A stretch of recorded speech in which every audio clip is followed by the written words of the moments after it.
Group के अंदर equipment लगा था, तो वहाँ एक डॉक्टर होता था, डॉक्टर अशरफ अली।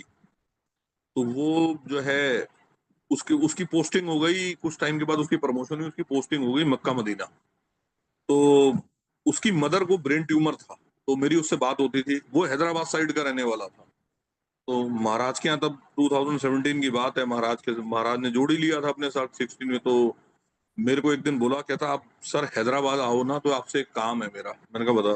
कहता कभी हैदराबाद मीटिंग पे आओ ना, तो मेरी मदर की रिपोर्ट्स ले आना। तो मुझे रिपोर्ट्स ना वो मक्का मदीना पहुंचवानी है। आप बस दिल्ली में मैं आपको बता दूंगा, मेरा एक फ्रेंड रहता है, वो अपने आप ले आएगा मक्का मदीना। मैं कोई बात नहीं। तो मेरा उस दौरान में आई थिंक जुलाई अगस्त के आसपास मेरा मेरा हैदराबाद में 2017 में मेरा मैं गया, कोई मीटिंग थी। तो मैंने उसको डॉक्टर को व्हाट्सअप करा। मैंने कहा यार वो ना एड्रेस अपना शेयर कर दे, मैं तेरी मदर के घर से रिपोर्ट्स ले लेता हूँ। तो एक अपार्टमेंट का एड्रेस था, मैं वहां चला गया। तो उनके घर के बाहर ना लॉक लगा हुआ था। तो उनके नेबर, मैंने पूछा, मैंने कहा ये आंटी कहाँ है? कहते वो आंटी ना सत्संग में गई हुई है ऊपर, नायर आंटी के यहाँ सत्संग हो रहा, वहां गई हुई है। तो कहते आप कह रहे आने वाली होंगी, आप बैठो। तो उनको डॉक्टर ने कन्वे कर दिया था कि ऐसे ऐसे मेरे फ्रेंड आएंगे। कहते आपका नाम रितिन है? मैं कहा हाँ जी। तो बैठो। तो उन घर में बैठा। तो वो साउथ इंडियन फैमिली थी। तो आंटी आई। मैंने कहा आंटी आप कहाँ गई? बता, कह रहे मैं ना सत्संग में गई हुई थी, ऊपर गुरु जी का सत्संग था। मुझे, अच्छा मैंने वो और ना, मैं कि मैंने वो चीज को थोड़ा, मतलब मेरे जैसे कहते हैं ना कई बार दिमाग में नहीं मेरे आई, एक बात अनसुनी सी रह गई मेरे। मैंने कहा अच्छा आंटी, मैं कहा रिपोर्ट्स दे दो, मैं जल्दी में, मेरी शाम की फ्लाइट है। आंटी ने मुझे रिपोर्ट्स दे दी। मैं कहा आपकी तबीयत कैसे है? कह रहे बेटा अब तो अल्लाह भरोसे ही है, जो अल्लाह ही जाने कैसे होगा क्या होगा। क्योंकि कहते हैं ना पेशेंट को भी कई बार अंदर से पता चल जाता है कि मेरी कंडीशन कैसे है। और ट्यूमर आंटी का बड़ी खतरनाक थर्ड स्टेज पे था, तो ऑलमोस्ट डॉक्टर ने ये कह दिया 2-3 महीने इससे ऊपर नहीं सर्वाइव करेंगे। अच्छा मैं वापस आ गया। आने के बाद मैंने रिपोर्ट्स दिल्ली उसके फ्रेंड को हैंड ओवर करी। साल भर ही निकला होगा उस डॉक्टर का, मक्का मदीना से मुझे कॉल आती है, इंटरनेशनल कॉल। कहता कहता रितिन जी, ये जो आपके स्टेटस पे जो ये गंजे से अंकल हैं, इनसे मिल सकते हैं?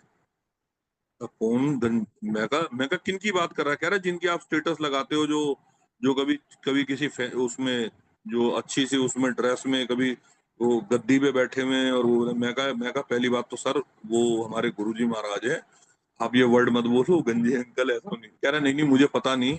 मैं कहा नहीं बताओ तो सही, आप इनसे मिलना क्यों चाह रहे हो? मैं कहा सर ये फिजिकल फॉर्म में महाराज ने चोला चूल्हा छोड़ दिया, महाराज क्या जो मंदिर है और ऐसे ऐसे छतरपुर। मैंने गुरु जी के बारे में, कहते अब मैं आपको क्या बताऊं जो जो मेरे साथ मेरी मदर के साथ हुआ है। मैंने कहा मेरे को बताओ। उन्होंने बताया 2017 में जब हैदराबाद में गया था, तो उनकी मदर जिस अपार्टमेंट में रहती थी, वहां पे एक साउथ इंडियन आंटी रहती थी। वो गुरुजी की डिवोटी थी, उनके घर पे गुरुजी का सत्संग होता था हर मंथ। तो आंटी वहां पे गई हुई थी जिस टाइम मैं वहां पे गया। तो आंटी कुछ खाए ना प्रसाद वगैरह। कहती मुझे बाजार का कुछ बस सबका मना है, मेरे को बड़ा अलग खाना खाना पड़ता है क्योंकि इसके करके। तो बोला आप चलो कुछ मत खाओ, आप ये जल प्रसाद ले लो। तो वो कहती ये क्या है जल प्रसाद? कहते जैसे आपके मोहम्मडन में आबे जमजम बोला जाता है ना, आप जैसे हमारे इसमें गंगा जल बोलते हैं, तो मोहम्मडन में आबे जमजम बोलते हैं। कहते ये आप आबे जमजम समझ के पी जाओ।